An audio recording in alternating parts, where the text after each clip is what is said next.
Hello again. This is Hilda Ruiz Pena coming before you to share a bit of encouragement, inspiration, and hopefully enlightenment. I really want to delve into the reason why I do this. Again, just a touch up from the last one that I did where I said for clarification. I truly believe it began when I was 6 years old. I was raised Catholic, and when I went to catechism, the only stories that the nuns would tell us were the stories on the man Jesus Christ, which intrigued me greatly. So much so that when I was at home, because when Catholics get married, they would get this beautiful, awesome wedding Bible. And in that Bible, in the New Testament, there were awesome illustrations of Jesus and the things he was doing for man. And I would get that Bible and go into a closet with a flashlight while my mom and my brothers were all napping, and my sister, and I would spend the time that I should be, while there was a siesta going on, looking and studying Jesus in the New Testament. Mind you, I was 6 years old. I didn't read a lot at that time, but the pictures were so well illustrated that it really, really helped in the stories that were already told to me by the nuns. Okay, needless to say, I fell in love with the man Jesus Christ at the age of 6 years old. So much so that I would always talk to him. For some reason, when I would get in trouble, whether it was because I covered for my brothers, which I had a lot, or I was a stubborn child, I'm not going to lie. And I would have to do extra chores as consequences. Well, I would always talk to him and say, there's a reason for this, right, Jesus? There's a reason why this is happening to me. And okay, now moving forward into, let's say, 1981, we had a tragic accident in the family where my brothers and I lost my mom and my only sister in a tragic accident. No need for me to go into details there because it was so tragic, it was traumatic, the whole 9 yards. However, I, at that time, started even praying more.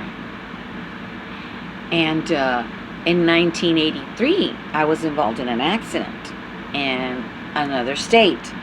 And in that accident, that was where I had my second death experience. But this one was really, really, really a death experience.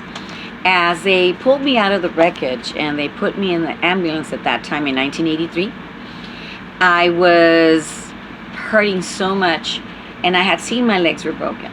I honestly did. I could not move from my waist down before they got me out of the car. And when they did get me out of the car and put me in the ambulance, all this pain rushed to my head that I felt like my head was going to explode. Well, all of a sudden, I start fading away in a deep sleep, but I could see everything going on. And then I felt myself floating up. Yes, I did. And as I was going up higher and higher, I was thinking, and I could hear my thoughts, because I knew I was down there in the ambulance, I could see that. But as I was going up, thank goodness I was going up, not down. But anywho, as I was going up and into this beautiful, awesome white light, which was so full of peace, comfort, and joy, and love, and compassion and mercy all at once that flooded into my body like energy. Well, this voice was hearing my thoughts, and this voice tells me, don't worry, it's not your time, you're going back. But I am asking you one thing: teach my children. And through all these years, I thought, well, I did go to the university after the Army, and I did study because I was wanting to go be a lawyer like my brother Arnoldo Pena. However, you need a degree to go into law school. And long story short, a lot of us picked education.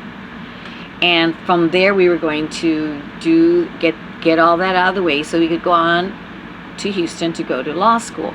Well, lo and behold, I had forgotten about the promise that I made to God when He told me to teach my children. Which, by the way, yes, at that time I did come back. I woke up in the hospital. Nothing was wrong with me. My bones were healed. Nothing was broken. And I was just, wow. At that time, of course, in 1983, I dared not share with anybody what I had seen or heard.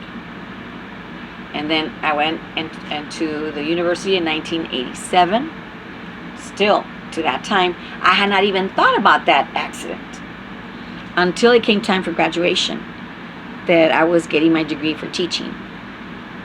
And I started having, a month before graduation, I started having visitations in my dreams from the Lord Himself, and encouraging me to, in that what He had said before, teach my children. And in a vision, He has shown me where He wanted me to go and what He wanted me to do. Needless to say, I didn't go to law school. I was going to teach only for 9 years. I graduated in 91. I did 4 years and 3. Graduated in the honor roll. And so I came to the Valley and RGV, and presently I am in Harlingen, Texas. And I was affiliated with a church, which that church, through that church, the work in that church that the Lord put me and many others brought us to, a lot of other churches were birthed, and networking with other people like in Africa and other places that are the leaders of that church were doing, and the work is fruitful to this day. And that church had started way back in the early 80s. So anyway, I said all that to say this: the Lord has led me all this way. And if we look in the scriptures, Psalm 193, let me see, Psalm 193, I mean 139, 13 through 16. I want to share this scripture with you. And it's okay if you're skeptical. It's okay. But there are some people that do have death experiences. And I have a friend, a real dear friend. This person actually went 4 times to heaven. 4 consecutive times. But the Lord would show the person things and then send the person back, and then the person was invited again. So anywho, while she was in a coma. Anyway, so it says Psalm 139, 13 through 16. It says, "For you formed my inward parts. You knitted me together in my mother's womb. I praise you, for I am fearfully and wonderfully made. Wonderful are your works. My soul knows it well, very well. My frame was not hidden from you when I was made in secret, intricately woven in the depths of the earth. Your eyes saw my unformed substance. In your book were written, every one of them." What? What was written in there? "The days that were formed for me, when as yet there was none of them." Well, that, again, right there, that's why I'm against abortion. I don't agree with abortion. Because right there it says, you formed me. You saw my unformed substance. When I wasn't even formed, He saw me. He gave me permission to be born. Now, I know that's very controversial with a lot of people, and I don't say this to insult anyone. But you can look it up for yourself, and you can go by your conscience. It's between you and Him, not you, me, and Him. It's between you and Him. Whatever you think, however you fall in that way of thinking or believing, that's between you and God, not I don't have to agree with you, and you don't have to agree with me. But as for me and my house, I serve the Lord, and I am not for abortion. And I know there's certain situations that are exempted. But however, that's, again, between you, God, and your doctor. Again, so in Psalms 139:13 through 16, again, there's proof there in the Holy Scriptures that God allowed us to be formed. When He saw us when we were being formed. And He already pre-planned our days. He already pre-planned everything for us. And unfortunately, we mess up some of the plans He has, but He always patiently waits for us and picks us up, dusts us off, and helps us to keep going. So, I wanted to share this with you, and just to give you more insight as to how wonderful God is. It says, "For you formed my inward parts." It wasn't evolution. Don't mean to offend any of you. It wasn't evolution. It's God, the one true God, the Holy One of Israel, the great I am.